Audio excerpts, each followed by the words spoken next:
Hello everyone, নমস্কার সকলকে। আমাদের চ্যানেল দ্য স্মাইলি গার্লফের আরও একটা নতুন ভিডিওতে আপনাদের সকলকে স্বাগত। আশা করছি আপনারা সকলে ভালো আছেন। আর আমাদের ভিডিওর থাম্বনেল দেখে নিশ্চয়ই আপনারা বুঝে গেছেন আজকের ভিডিওটা কিসের ওপর হতে চলেছে। হ্যাঁ, আজকে আমি আমাদের চিলেকোঠার ঘরে তৈরি করব একটা দারুণ সুন্দর সিটিং অ্যারেঞ্জমেন্ট।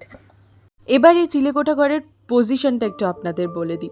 আমাদের থার্ড ফ্লোরে যে ঘর রয়েছে সেই ঘরের মেইন এন্ট্রান্স দিয়ে বেরোলে ডান পাশে পড়ে কিছুটা ফাঁকা জায়গা, যেটাকে আমরা ছাদ হিসেবে ব্যবহার করি, এবং বাঁ পাশে ছোট্ট একটা ব্যালকনির মতো জায়গা ক্রিয়েট করা আছে, খুবই কনজাস্টেড জায়গাটা। আর এটাকে চিলেকোঠাও তোমরা বলতে পারো। তো এটা এতদিন একদমই আনঅর্গানাইজড ওয়েতে পড়ে থাকতো, আমরা কখনো এই জায়গাটা নিয়ে ভাবিনি, কারণ এটা খুবই সংকীর্ণ ছিল জায়গাটা। সুতরাং এটাকে সাজানো গোছানোর কথা তো ভাবাই হয়নি। এখানে ওই অব্যবহৃত জিনিস, যেমন ধরো যেই পাপোশগুলো এখন আর ব্যবহার করা হয় না, টুকটাক ঘরে পরার জুতো, সিলিন্ডার, এই সমস্ত থাকতো। তো হঠাৎ করে আমাদের মনে হলো, আমার আর মার, যে এটা যদি এইভাবে আনঅর্গানাইজড ওয়েতে পড়ে থাকে, এটা একটা ব্যাড ইম্প্যাক্ট ক্রিয়েট করে যারা আমাদের বাড়িতে বাইরে থেকে প্রথমবারের জন্য আসছে। তো জায়গাটাকে অর্গানাইজ করার জন্য আগে দরকার ছিল জায়গাটা পরিষ্কার করা, তাই প্রথমেই ঝাড় দিয়ে দিলাম জায়গাটা। যদিও রোজ দিন ঝাড় দেওয়া হয় এবং মোছাও হয়, তাও আরেকবার ফাইনালি পরিষ্কার করে নিলাম পুরো জায়গাটা। আর একটু আগেই হয়তো তোমরা দেখেছো যে আমাদের এই ব্যালকনিতে একটা রাউন্ড বাউন্ডারি আছে। তো আমি প্রথমেই ঠিক করে নিয়েছিলাম যে এই জায়গায় কিছু ইনডোর প্ল্যান্টস দিয়ে আমি সাজাবো, তো সেই জন্য এই বাউন্ডারির ওপরটাও পরিষ্কার করা দরকার ছিল, তাই এই জায়গাটাকেও ভালো মতো পরিষ্কার করে নিলাম।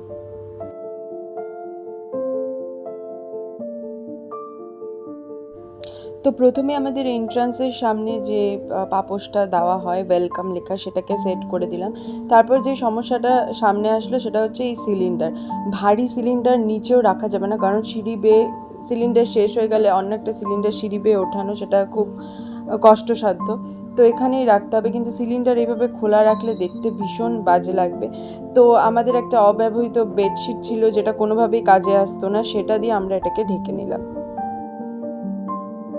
তো এরপর আমার মনে হচ্ছিল সিলিন্ডারকে শুধু ওই একটা সাদা কভার পরিয়ে রাখলে ভীষণ বাজে লাগছে দেখতে, ভীষণ খালি খালি লাগছে।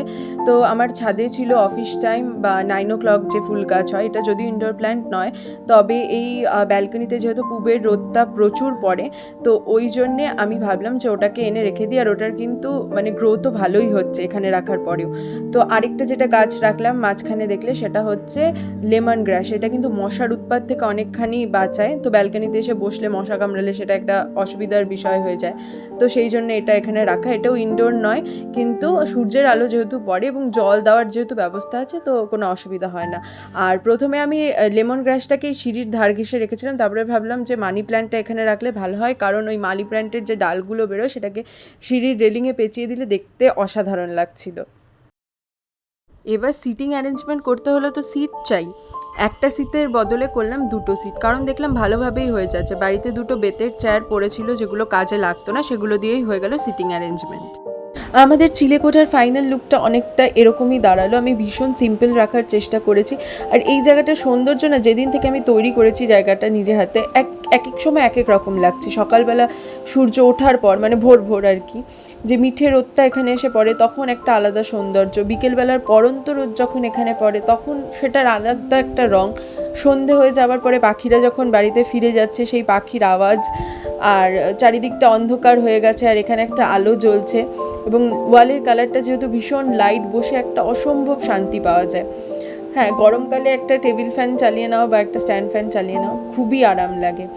আর এই রাউন্ড বাউন্ডারিটার কথা তো আমি আগেই বলেছি। এই জায়গাটা আমি আগেই ভেবেছিলাম যে ইনডোর প্ল্যান্টস দিয়ে সাজাবো, কিন্তু আমার কাছে এতটা ইনডোর প্ল্যান্টস ছিল না যে আমি পুরোটা ইনডোর প্ল্যান্টস দিয়ে সাজাবো। প্রথমে বাঁ হাতে দেখো যেটা রেখেছি, একটা ইয়েলো চীনামাটির টবে তোমার জিজি প্ল্যান্ট, আর তারপর লেমন গ্রাস রেখেছি। এক্ষেত্রে আমি আউটডোর প্ল্যান্টই একটা ইউজ করলাম।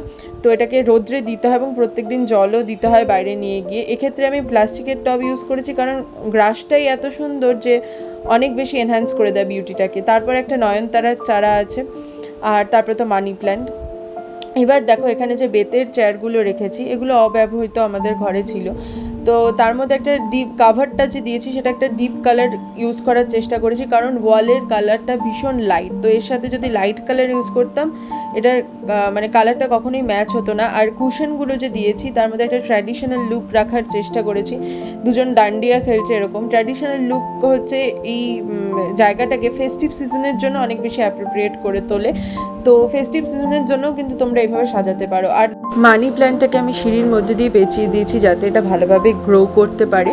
আর আমাদের সিঁড়িটা ইনকমপ্লিটও আছে, আর অনেক পুরোনো দিনের সিঁড়ি বলে এই ভিনটেজ লুকটা ক্রিয়েট করা গেছে। দেখো সিঁড়ির যে পিলারগুলো আছে সেগুলোর মধ্যে হোয়াইট কালার করা আছে, আর বর্ডারটা একটা ডিপ কালার দেওয়া আছে, যেটা আগেইন ওই দেওয়ালটাকে মানে ওয়ালটাকে অনেক বেশি গ্লোরিফাই করছে, কারণ ওয়ালটা ভীষণ লাইট কালার।